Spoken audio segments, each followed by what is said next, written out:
Voilà, avec un panier de châtaignes ramassées dans la forêt, j'ai fait de la semoule de châtaigne pour la soupe et de la farine de châtaigne pour le pain. Et tout ça, ça m'a pratiquement rien coûté. Je vous montre tout de suite comment j'ai fait.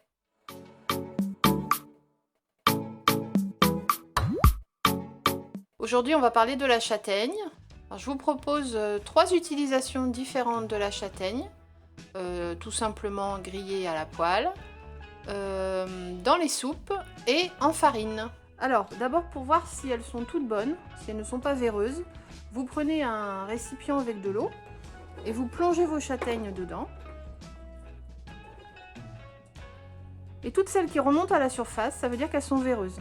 Donc là, vous voyez, j'en ai 4 ou 5 qui remontent à la surface. Donc celles-ci, c'est pas la peine, on peut les jeter, elles sont véreuses.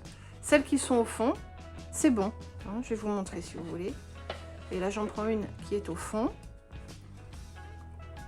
Je vais l'ouvrir. Et elle est très saine. On voit qu'elle est bien blanche, bien saine. Maintenant, je vais vous en prendre une qui remontait à la surface. Voilà, et on voit tout de suite qu'elle est véreuse, qu'elle est marron, qu'elle n'est pas belle. Voilà, donc ça c'est un premier tri. Toutes celles qui remontent à la surface, on les enlève. On peut les mettre au compost, bien entendu. Et on ne garde que celles qui sont au fond. Alors, maintenant qu'on sait qu'elles sont bonnes, on va les prendre une par une. Alors, deux solutions. Soit on va les éplucher comme ça, avec le couteau, une par une. Moi, je trouve que c'est un petit peu compliqué. Alors, j'ai une méthode pour simplifier la chose. Vous prenez votre châtaigne, côté pointu, pas côté plat, comme ça, côté pointu. Et là, vous faites une entaille assez profonde au couteau. Comme ça. Ça, c'est pour pas qu'elles éclatent.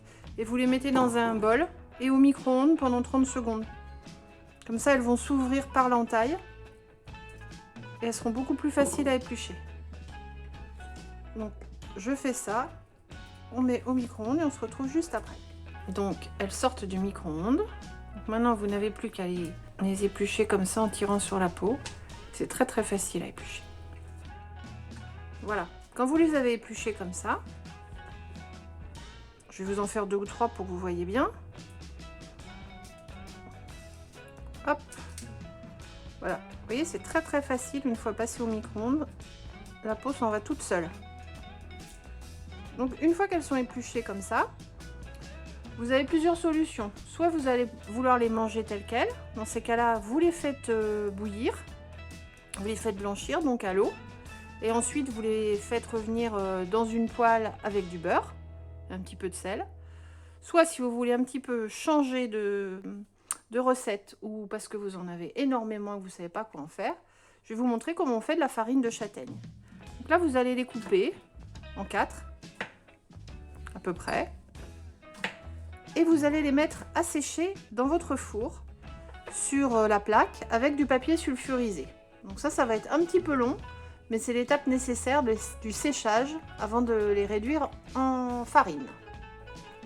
Alors, maintenant, donc on répartit les châtaignes coupées en 3 ou 4 sur du papier sulfurisé, sur la grille du four, sur la lèche frite. Voilà, vous faites ça avec toutes vos châtaignes.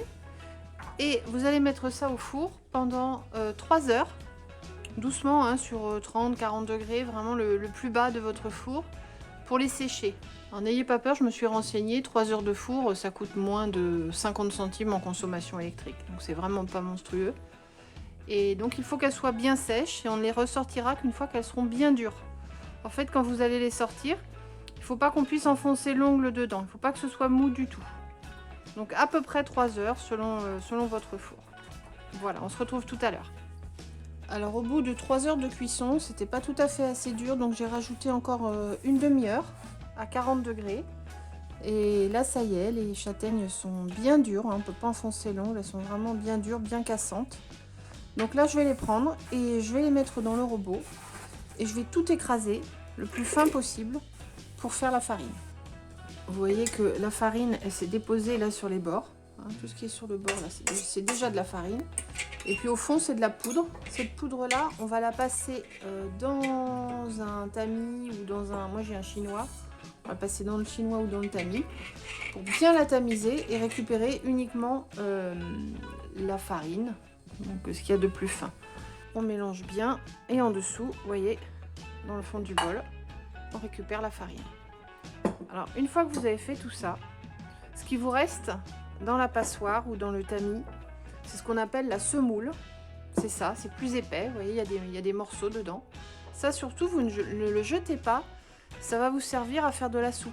Moi, à chaque fois que je fais de la soupe de légumes, j'en rajoute une bonne louche, et ça donne un très bon goût à la soupe.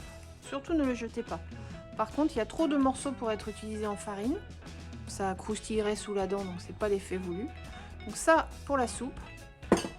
Et le plus fin, donc la farine, ça vous le gardez pour faire du pain, des gâteaux, etc. Si vous voulez, je publierai une recette de pain à la châtaigne plus tard. En attendant, voilà ce que ça donne. N'hésitez pas à publier vos commentaires ou vos questions, je me ferai un plaisir d'y répondre. N'oubliez pas de vous abonner à ma chaîne pour profiter d'autres vidéos. Activez la cloche et je vous dis à bientôt.